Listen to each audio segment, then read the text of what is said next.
안녕하십니까, 철순한 치과입니다. 네, 오늘 이 시간에는 유시민의 글쓰기 특강이란 책을 여러분들한테 소개해 드리도록 하겠습니다. 이 책은 제가 평소에 좋아하는 유시민 작가님이 쓴 책이고요.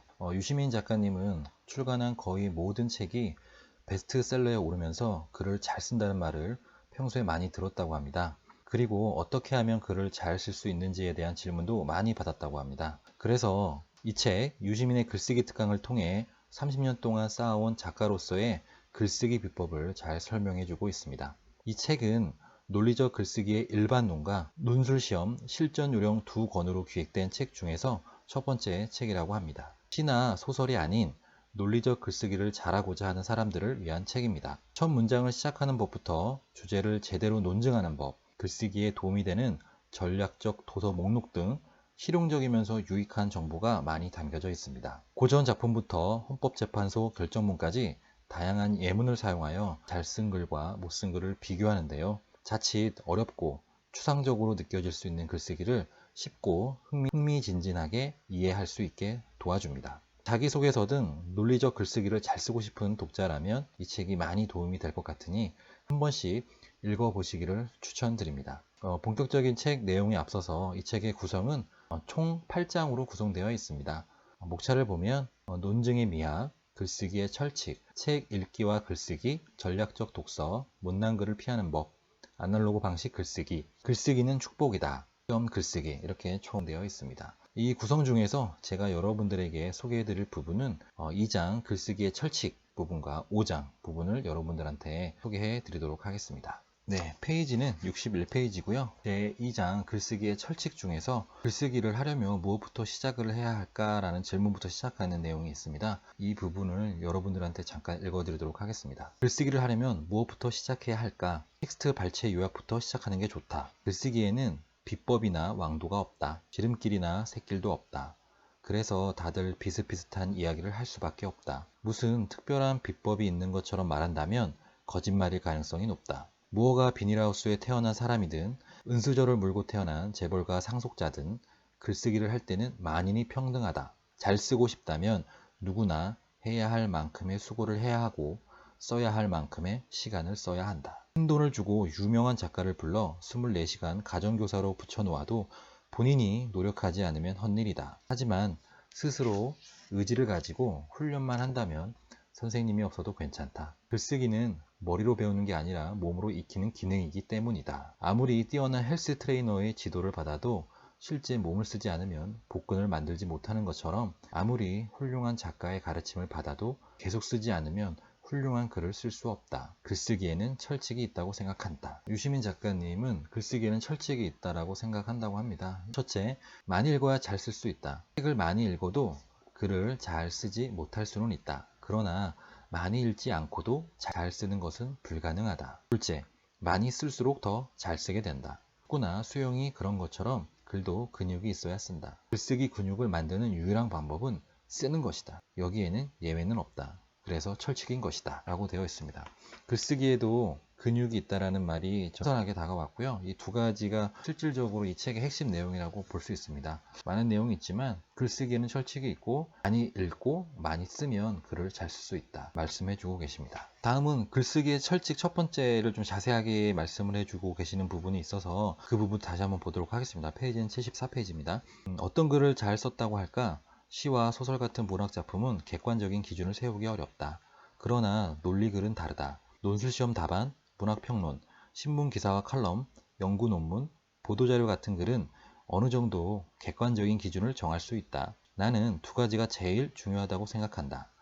쉽게 읽고 명확하게 이해할 수 있는 글이어야 한다. 그리고 논리적으로 반박하거나 동의할 수 있는 근거가 있는 글이어야 한다. 이렇게 글을 쓰려면 다음 네 가지에 유념해야 한다. 그래서 네 가지 유념 사항을 얘기해 주고 계십니다. 첫 번째는 무슨 이야기를 하는지 주제가 분명해야 한다. 둘째, 그 주제를 다루는데 꼭 필요한 사실과 중요한 정보를 담아야 한다. 세 번째는 그 사실과 정보 사이에 어떤 관계가 있는지 분명하게 나타내야 한다. 네 번째, 주제와 정보와 논리를 적절한 어휘와 문장으로 표현해야 한다. 그러면서 본보기로 짧은 칼럼 하나를 예문으로 역사학자 전우용 선생이 한겨레에 연재하는 칼럼 현대를 만든 물건들에서 일부분을 발췌해서 예문을 들어주고 계십니다. 이 예문은 제가 읽지 않겠습니다. 계속해서 2장 글쓰기의 철칙 중에 중요한 내용을 읽어보도록 하겠습니다. 페이지는 78페이지입니다. 많이 읽지 않으면 잘 쓸 수 없다. 많이 읽을수록 더 잘 쓸 수 있다. 그 모든 것을 가장 효과적으로 받을 수 있는 경로는 책이다. 책을 많이 읽을수록 아는 것이 많아진다. 아는 게 많을수록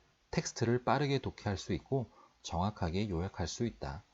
텍스트를 독해하고 요약하는 데 능한 사람은 그렇지 않은 사람보다 같은 시간에 더 많은 책을 읽고 더 많은 지식과 정보를 얻는다. 그러면 글을 잘 쓸 가능성 또한 높아진다. 그래서 많이 읽지 않고는 잘 쓸 수 없다는 것이다. 글을 잘 쓰고 싶다면 독서광이 되어야 한다. 책을 읽지 않고 타고난 재주만으로 글을 잘 쓰는 사람은 없다. 글 쓰는 기술만 공부해서 잘 쓰는 사람도 물론 없다. 계속해서 글쓰기의 철칙 두 번째 중요한 부분을 말씀해 주시는 일부분을 제가 읽어보도록 하겠습니다. 그렇다고 해서 또 책을 많이 읽기만 하면 또 글을 또 다 잘 쓰게 되는 건 아니라고 합니다. 왜 그럴까요? 한번 읽어보도록 하겠습니다. 독서는 글쓰기의 필요 조건일 뿐 충분 조건이 아니다.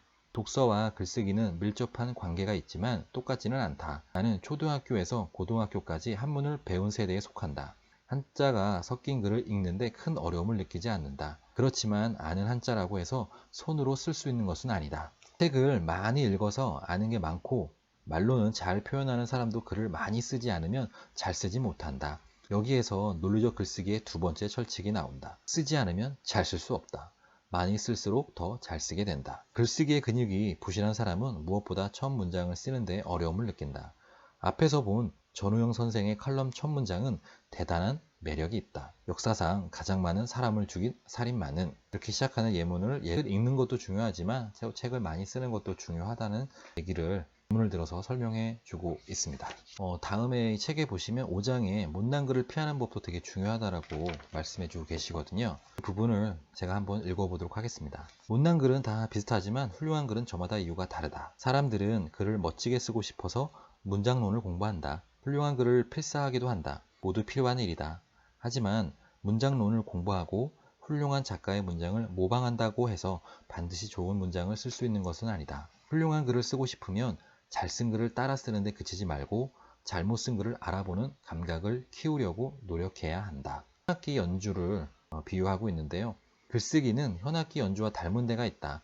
바이올린 같은 현악기는 연주자가 줄을 손가락으로 눌러 음 높이를 조절한다. 그렇게 하려면 음감이 있어야 한다. 귀로 들어서 틀린 음을 알아내는 능력이 있어야 악보대로 연주할 수 있다. 그래서 바이올린을 배우는데 가장 중요한 신체 기관은 눈과 손이 아니라 귀라고 한다. 피아노는 음반마다 음 높이가 정해져 있다. 악보를 외우고 반복 훈련하면 숙달된 피아니스트 신용을 하면서 한두 곡 정도는 연주할 수 있다. 하지만 바이올린은 그렇게 할 수 없다. 글을 잘 쓰려면 무엇보다 잘못 쓴 글을 알아보는 감각을 길러야 한다. 바르고 정확한 문장을 구사할 수 있어야 제 나름의 멋진 스타일을 입힐 수 있다. 아무리 기교를 부려도 음을 정확하게 듣지 못하면 바이올린을 제대로 연주할 수 없는 것과 마찬가지로 잘못 쓴 글을 알아보는 감각이 없으면 훌륭한 문장을 쓰지 못한다. 못난 글 알아보기라는 170페이지 내용을 더 읽어보도록 하겠습니다. 못난 글 알아보기. 어떻게 하면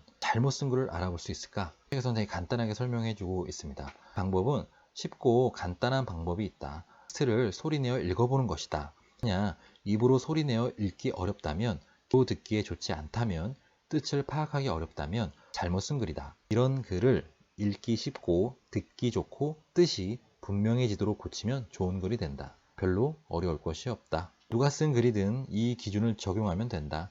그러면서 예문을 또 하나 들어주고 있습니다. 2014년 7월 8일 국무총리가 발표한 담화문의 한 단락을 예를 들고 있는데요. 예문까지 한번 읽어보시면 이해가 되는데 도움이 될 것 같습니다. 74페이지입니다. 소리내어 읽어봄으로써 못난 글을 알아보는 방법은 지극히 단순한 원리에 바탕을 두고 있다. 언어는 말과 글이다. 생각과 감정을 소리로 표현하면 말이 되고 문자로 표현하면 글이 된다. 말과 글 중에서 말이 먼저다. 말로 해서 좋아야 잘 쓴 글이다. 글을 쓸 때는 이 원리를 잊지 말아야 한다. 쓰면서 제작자인 박진영 씨의 사례를 예를 들고 있는데요. 제가 읽어보도록 하겠습니다. 박진영 씨는 방송 오디션 프로그램 참가자들에게 말하듯이 노래하라고 충고한다. 음정과 박자를 정확하게 지키면서 고음을 시원하게 내고 어려운 멜로디를 능숙하게 처리한 참가자를 탈락시키면서 노래 실력을 자랑하러 나왔느냐고 야단친다. 청중의 마음을 움직이지 못하면 노래를 잘해도 그 의미가 없다는 말이다. 글쓰기도 노래와 다르지 않다. 독자의 공감을 얻고 마음을 움직이는 글이 잘 쓴 글이다. 많은 지식과 멋진 어휘, 화려한 문장을 자랑한다고 해서 훌륭한 글이 되는 게 아니다. 독자가 편하게 읽고 쉽게 이해할 수 있도록 쓰는 것이 기본이다. 기본을 지키기만 하면 최소한 못나지 않는 글을 쓸 수 있다. 여기에 나름의 개성을 입혀 독자의 마음을 움직이면 훌륭한 글이 된다. 그런 글은 저마다 다르게 훌륭하다. 굳이 자유로운 코스모스가 바로 그렇다. 또 다르지만 모두 훌륭한 글이다. 네, 지금까지 2장과 5장에 대한 부분을 여러분들한테 읽어드렸는데요. 마지막 하나, 영업기밀. 이 책에서는 본인의 유시민 작가님의 영업기밀이라고 표현하는데요. 제목은 소통의 비결이라는 제목으로 담겨져 있고요. 병으로 읽어드리도록 하겠습니다. 소통의 비결. 지금까지 글쓰기에 대해서 한 이야기를 간추려보자. 글을 쓸 때는 주제를 뚜렷이 하고 꼭 필요한 사실과 정보를 담는다. 사실과 정보를 논리적 관계로 묶어줄 때는 정확한 어휘를 선택해서 말하듯 자연스러운 문장으로 표현한다. 중복을 피하고 군더더기를 덜어냄으로써 글을 최대한 압축한다. 하지만 이것이 전부는 아니다. 아직 말하지 않은 영업 기밀이 하나 더 있다. 나는 책을 읽기를 좋아한다. 그러나 무슨 말인지 알아보기 어려운 책은 싫다. 지나치게 길고 복잡한 문장도 싫고 전문가라야 이해할 수 있는 난해한 용어도 싫다. 또 검색해야 알 수 있는 이름과 학설을 아무 설명 없이 나열한 글도 싫다. 글을 그렇게 쓰는 사람도 싫다. 배우고 깨닫고 느끼려고 읽는 것이지 수고문을 하려고 책을 읽는 건 아니지 않겠는가. 그래서 그렇게 쓰지 않으려고 노력한다. 교수님과 공자님 같은 인류의 스승들이 내가 싫어하는 일을 남에게 시키지 말라고 하지 않았는가. 그렇게 하지 않고 무작정 하고 싶은 이야기를 우겨 넣으면 텍스트 밀도가 너무 높아진다. 빨리게 쓴 것도 아니요, 흉하게 쓴 것도 아니지만 그런 글은 독자를 괴롭힌다. 읽기가 힘들고 이해하기가 어려우면 아무리 좋은 책이라 해도 독자가 공감할 수 없다. 마지막 영업기밀은 공감할 수 있는, 읽기 쉽고 이해할 수 있는 글을 써야 된다라고 말씀해 주고 계십니다. 네, 지금까지 유시민 작가님의 글쓰기 특강이라는 책의 일부분을 여러분들한테 소개해 드렸습니다. 저처럼 글쓰기가 두렵고 특히 논리적 글쓰기를 정말 잘하고 싶으신 분이라면 한 번씩 꼭 읽어보셨으면 좋겠습니다. 오늘 철순의 책방은 이상 마치겠고요. 본 영상이 작게나마 도움이 되셨다면 좋아요와 구독 부탁드리겠습니다. 감사합니다.